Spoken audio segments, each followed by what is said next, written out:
Arizona, a church parking lot. Two women walk up to the entrance holding a tiny baby girl, barely 2 months old. They knock on the door, hand the infant to a stunned church worker, and say only this: "We're part of a nomadic religious group. We can't care for her."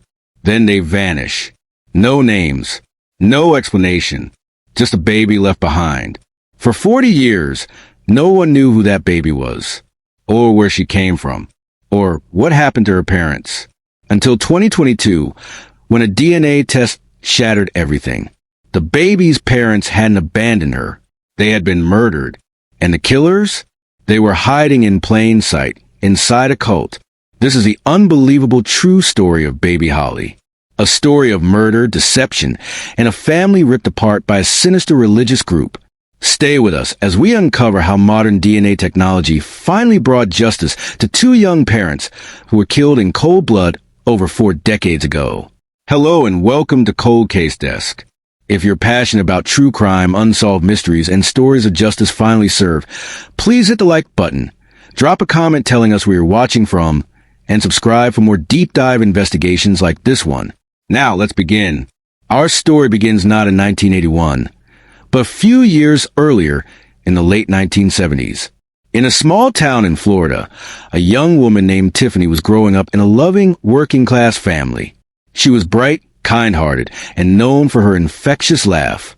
Her family described her as someone who saw the good in everyone, perhaps to a fault. She was optimistic, trusting, and eager to start her own life. In 1979, at the age of 17, Tiffany met Harold Clouse. Harold was 21, a quiet, thoughtful young man with a gentle demeanor. He worked odd jobs and dreamed of building a stable future. The two fell in love quickly. Their relationship was simple and sweet. They enjoyed long walks, talking about their dreams, and imagining what their future together might look like. Harold was drawn to Tiffany's warmth and spirit. Tiffany admired Harold's calm, steady nature.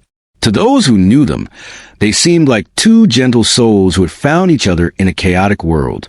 By early 1980, Tiffany and Harold decided to get married. It was a small ceremony, attended by close family and a handful of friends.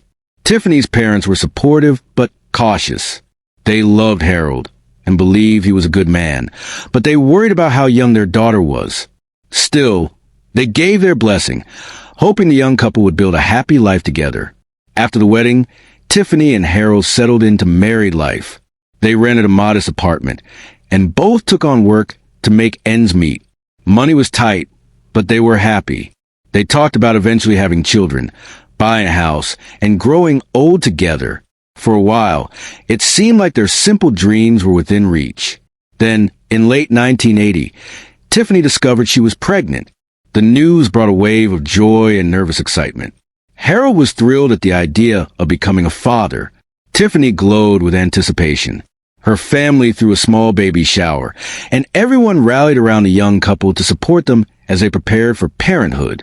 On a winter day in early 1981, Tiffany gave birth to a healthy baby girl. They named her Holly. She was beautiful, with bright eyes and a head of soft, dark hair. Tiffany's mother held her granddaughter for the first time and cried tears of joy. Harold, now a father at 23, looked at his tiny daughter with a mixture of wonder and determination. He vowed to give her the best life he possibly could. For the first few weeks, life seemed perfect. Tiffany and Harold adjusted to the sleepless nights and constant demands of caring for a newborn. They took turns rocking Holly to sleep, changing diapers, and marveling at every little sound she made. Tiffany's mother visited often, bringing groceries and helping with the baby. She noticed that her daughter seemed tired but happy. Harold, too, seemed committed to his new role as a father. But then, something began to shift. In the spring of 1981, when Holly was just a few weeks old, Tiffany and Harold started talking about a new group of people they had met. They described them as a religious community, a group that believed in living simply, sharing resources, and dedicating themselves to spiritual growth. Tiffany's mother was immediately wary. She asked questions. Who were these people? Where did they meet? What exactly did they believe? Tiffany and Harold were vague in their answers. They said the group was nomadic, moving from place to place, living in trailers and RVs. They believed in communal living and rejected materialism. They were searching for a deeper connection with God and with each other. To Tiffany's mother, it sounded like a cult. She urged her daughter to be careful, to think about Holly, to not get involved with people they didn't really know.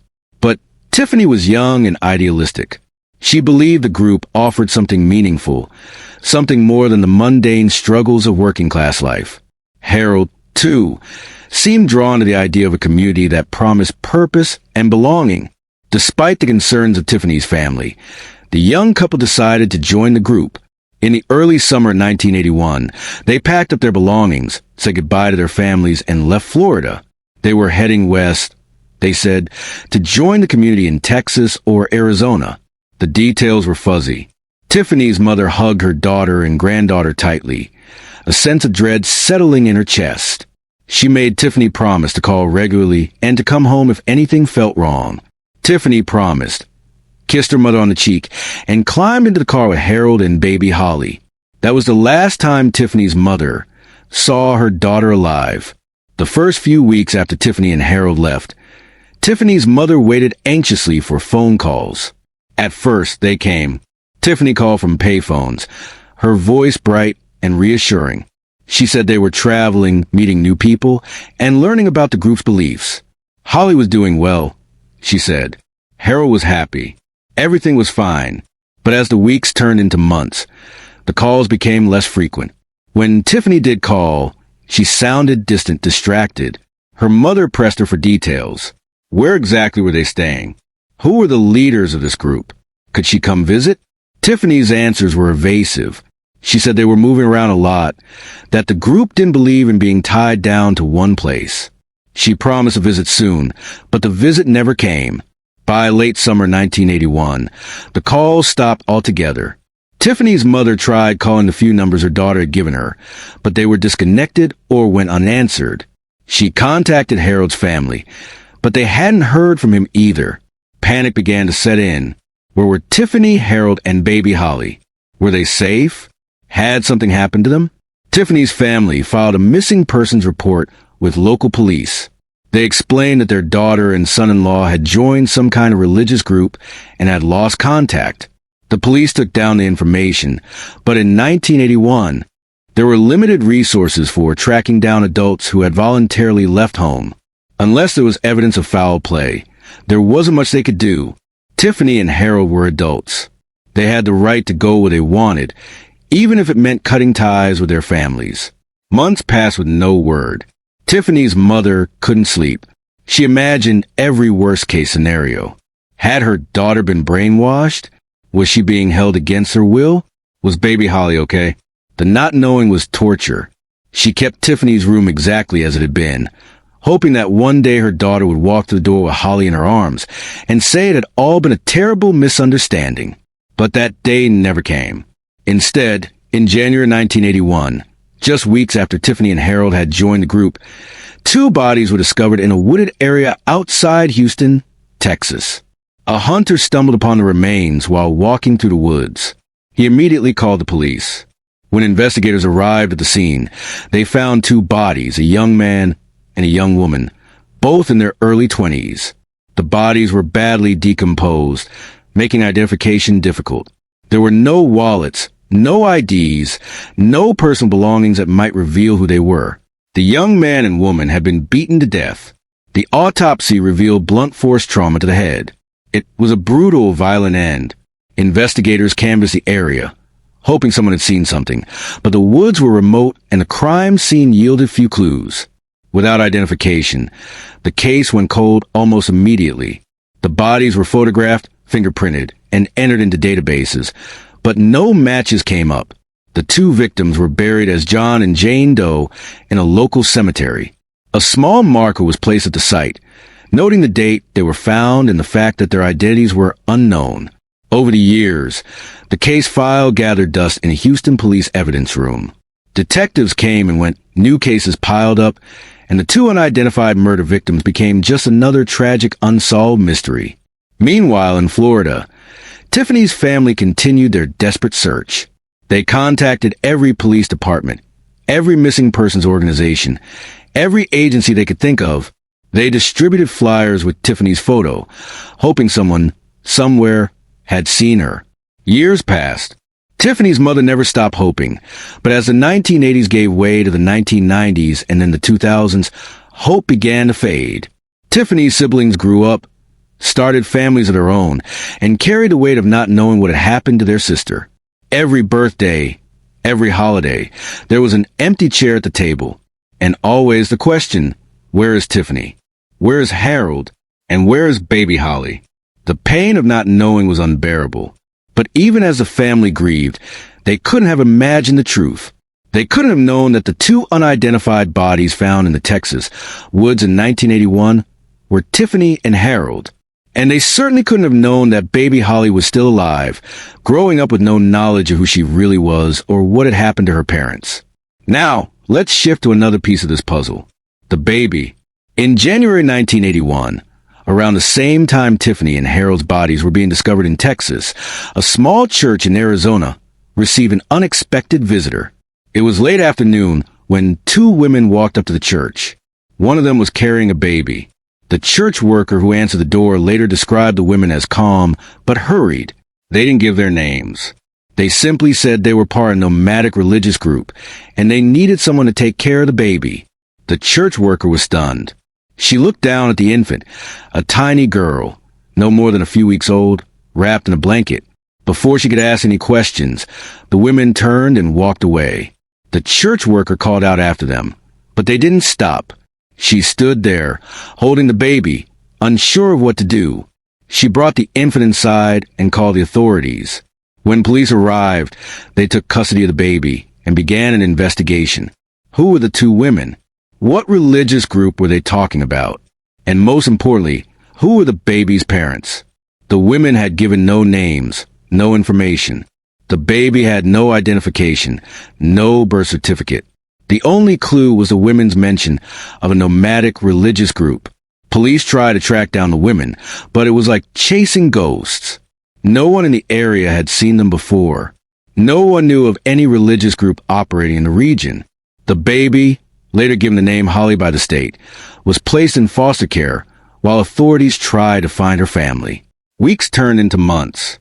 Despite extensive efforts, no one came forward to claim the baby. No missing persons reports matched her description. It was as if she had appeared out of nowhere.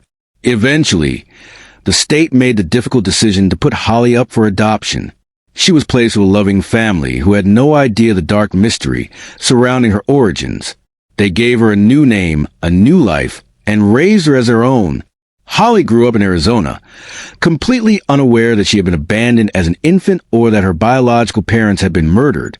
She had a happy childhood. Her adoptive family loved her deeply. She went to school, made friends, played sports, and dreamed about her future. She occasionally wondered about her birth parents, as many adopted children do, but she had no reason to believe her story was anything other than a typical adoption. As Holly grew into adulthood, she built a life for herself. She went to college, got a job, fell in love, and eventually started a family of her own. She lived a quiet, normal life, completely disconnected from the tragedy that had occurred before she was even old enough to remember. But the truth, as it always does, was waiting to be uncovered, and it would take a breakthrough in forensic science to finally bring the pieces of this horrific puzzle together. In the early 2000s, DNA technology began to revolutionize the field of forensic science. What was once impossible, identifying human remains decades after death, was now within reach. Law enforcement agencies across the country began to revisit cold cases, submitting old evidence for DNA testing in the hopes of finally solving long-forgotten crimes. In 2020, the Houston Police Department decided to take another look at the case of the two unidentified bodies found in the woods in 1981. Advances in DNA technology and the advent of genetic genealogy offered new hope. Investigators exhumed the bodies and extracted DNA samples. They uploaded the genetic profiles to a public genealogy database, the same kind used by millions of people to trace their ancestry and connect with distant relatives. The results were astonishing. Within months, the database produced a match. The DNA from the two bodies matched the genetic profiles of living relatives who had submitted their own DNA to the database. Investigators reached out to these relatives, explaining that they were working on a cold case and believed the unidentified bodies might be connected to their family. One of those relatives was Tiffany's family. After more than 40 years of searching, Tiffany's mother, now elderly and frail, received a phone call that would change everything. The voice on the other end of the line was gentle but direct. "We believe we found your daughter." The words hung in the air. After decades of hoping, praying, and imagining every possible scenario, Tiffany's mother finally had an answer. But it wasn't the answer she had hoped for. Tiffany was dead. She had been dead since 1981. The body found in the Texas woods, the Jane Doe buried in an unmarked grave, was her daughter, and the John Doe buried beside her was Harold. The confirmation came through dental records and additional DNA testing. There was no doubt. Tiffany and Harold had been murdered shortly after joining the religious group. They had been beaten to death and left in the woods like discarded trash. The news was devastating, but it also brought a sense of closure. After 41 years, Tiffany's family finally knew what had happened to her. They could finally lay her to rest properly, with a headstone bearing her name. But there was still one burning question. If Tiffany and Harold were dead, what happened to baby Holly? Investigators knew from family interviews that Tiffany had given birth to a daughter just weeks before she and Harold disappeared. But there had been no trace of a baby at the crime scene. No body, no evidence that a child had been harmed. So where was Holly? Detectives began to dig deeper into the case. They reviewed old reports from the Arizona church, where a baby had been abandoned in 1981. The timeline matched. The description matched. Could it be possible that the baby left at the church was Holly, Tiffany and Harold's daughter? Investigators contacted the adoption agency that had handled the baby's case. They requested DNA samples from the woman who had been adopted as an infant in 1981. The woman now living in Arizona under a different name. When Holly received the call from investigators, she was confused and wary. They explained that they were working on a cold case and believed she might be connected to it. They asked if she would be willing to submit a DNA sample. She agreed, though she couldn't imagine how she could possibly be involved in a 40-year-old murder case. The DNA test confirmed what investigators had suspected. Holly was the biological daughter of Tiffany and Harold Clouse. She was the baby who had been abandoned at the church. She was the missing piece of the puzzle. For Holly, the news was earth-shattering. In an instant, her entire understanding of her identity was turned upside down. She learned that her biological parents hadn't given her up for adoption by choice. They had been murdered. She learned that she had been abandoned not by her parents, but by the people who had likely killed them. She learned that somewhere out there, she had biological family members, grandparents, aunts, uncles, cousins, who had been searching for her for over 4 decades. The emotional weight of these revelations was almost unbearable. Holly had lived a happy life, loved by her adoptive family, but now she was confronted with a history she never knew existed. A history filled with violence, loss, and unanswered questions. Why had her parents been killed? Who had done it? And why had the killers left her alive? Investigators were determined to find answers. With Holly's identity confirmed, they shifted their focus to the religious group that Tiffany and Harold had joined. Who were these people? Where were they now? And were they responsible for the murders? Through interviews with Tiffany's family and a review of old documents, investigators learned that the group called themselves a nomadic religious community. They traveled around the southwestern United States in RVs and trailers, preaching a radical interpretation of Christianity. They rejected modern society, believed in communal living, and were led by a charismatic figure who claimed to have special spiritual insights. The group was small, perhaps a few dozen members at most, and they kept to themselves. They didn't have a fixed location, which made them difficult to track. Members were discouraged from maintaining contact with their families, which explained why Tiffany and Harold had stopped calling home. Investigators began searching for former members of the group, hoping someone could provide information about what had happened to Tiffany and Harold. After months of searching, they found a few individuals who had been part of the group in the early 1980s and had since left. These former members painted a disturbing picture. The group, they said, was more than just a religious community. It was a cult led by a manipulative and controlling leader who demanded absolute loyalty. Members were required to give up all their possessions and submit to the leader's authority. Dissent was not tolerated. Those who questioned the leader or tried to leave were threatened, ostracized, or worse. One former member recalled that Tiffany and Harold had joined the group in the spring of 1981. They had been young, idealistic, and eager to be part of something meaningful. But within weeks, they had begun to have doubts. They reportedly told other members that they wanted to leave, that they were worried about raising their baby in such a restrictive environment. The leader, according to this witness, was furious. He saw the desire to leave as a betrayal, a threat to the group's unity. Shortly after Tiffany and Harold expressed their intention to leave, they disappeared. Other members were told that the couple had decided to go their own way and had left voluntarily. No one questioned it. No one asked where they had gone. The culture of the group discouraged questions. But now, with the benefit of hindsight and the knowledge that Tiffany and Harold had been murdered, it was clear what had really happened.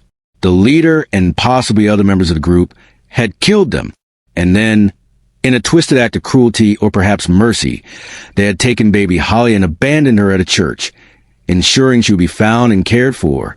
Armed with this information, investigators focused their efforts on tracking down the leaders of the group. Many of the members had scattered over the years, but some were still alive. In 2022, after months of investigation, police identified two women who had been high-ranking members of the group in 1981. These women, now in their 60s and 70s, were living quiet lives under different names. Investigators believe they were the same two women who had abandoned baby Holly at the church in Arizona. In the summer of 2022, the two women were arrested and charged in connection with the murders of Tiffany and Harold Clouse. The charges included conspiracy to commit murder and tampering with evidence. The leader of the group, if he was still alive, remained at large, but investigators were confident they were getting closer to solving the full picture of what had happened. The arrests made national headlines. After 41 years, the murder of Tiffany and Harold Clouse was finally moving toward justice. For Holly, the news was bittersweet. She was relieved that the people responsible for her parents' deaths were being held accountable, but the emotional toll was immense. She had spent her entire life not knowing who her parents were, and now she knew they had been murdered by the very people they had trusted. Holly was put in touch with her biological family, the family that had never stopped searching for Tiffany and for her. The reunion was emotional and overwhelming. Tiffany's mother, now in her late 80s, met her granddaughter for the first time since she was a newborn. She held Holly's hands and wept, overwhelmed by a mixture of grief and joy. Grief for her daughter who had been stolen from her so violently, and joy that at least one piece of Tiffany had survived. Holly also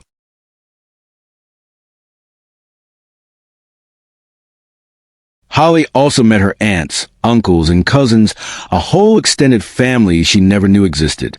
They shared stories about Tiffany, showing her photos and letters, helping her piece together an image of the mother she never got to know. They told her about Tiffany's laugh, her kindness, her dreams for the future. They told her how much Tiffany had loved her, how excited she had been to be a mother. For Holly, these stories were precious. They gave her a connection to parents she had no memory of, but who had clearly loved her deeply. She also learned about Harold, the quiet, gentle man who had been her father. His family, too, reached out to Holly, sharing their own memories and grief. They told her that Harold had been thrilled to be a dad, that he had held her for hours when she was born, marveling at how perfect she was. The legal proceedings against the two women moved slowly, as legal cases often do. The defense argued that there was insufficient evidence to prove their clients had been directly involved in the murders. After all, 41 years had passed. Witnesses were dead or had faulty memories. Physical evidence was limited, but prosecutors had the testimony of former cult members, the DNA evidence linking the victims to crime, and the undeniable fact that the two women had abandoned Holly at the church shortly after her parents disappeared. The case was strong, if circumstantial. As of 2023, the legal process is still ongoing. The two women have pleaded not guilty, and their trials are expected to take place in the coming months. Whether they will be convicted remains to be seen, but for Holly and her family, the arrests represent a measure of justice long denied. The case has also reignited interest in the dangers of cults and high-control religious groups. Experts have pointed to Tiffany and Harold's story as a cautionary tale of how easily vulnerable people can be drawn into such groups and how difficult it can be to escape once inside. For Holly, life has changed irrevocably. She still has her adoptive family, the people who raised her and loved her, and she is grateful for the life they gave her. But she also now has a biological family, a history, and a sense of identity she never had before. She has said in interviews that she is still processing everything, still trying to make sense of a past she didn't even know existed. She has also become an advocate for other adoptees and for families searching for missing loved ones. She wants people to know that DNA testing can provide answers, even decades after the fact. She wants families to never give up hope, because as her story proves, the truth can come to light even after 40 years of silence. In the end, the story of baby Holly is a story of unimaginable tragedy and remarkable resilience. Two young parents, full of hope and love, were brutally murdered by the people they trusted. A baby was left behind, abandoned in a church parking lot, with no idea who she was or where she came from. For 41 years, the truth was buried, hidden by time and the silence of those who knew what had happened. But DNA technology and the determination of investigators brought that truth to light. Tiffany and Harold Clouse can finally rest in peace, their names restored, their story told.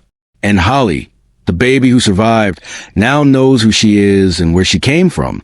The road ahead is still difficult. The legal process is not over. The emotional healing will take time. But for the first time in over 4 decades, there is hope. Hope that justice will be served. Hope that the truth will prevail. Hope that families torn apart by violence and deception can find some measure of peace. Thank you for joining us on this extraordinary journey through one of the most complex and emotional cold cases in recent history. If this story moved you, please remember to like this video, leave a comment, and subscribe to Cold Case Desk for more in-depth true crime investigations. We will continue to bring you stories of justice, hope, and the power of never giving up. Until next time, stay safe and never stop searching for the truth.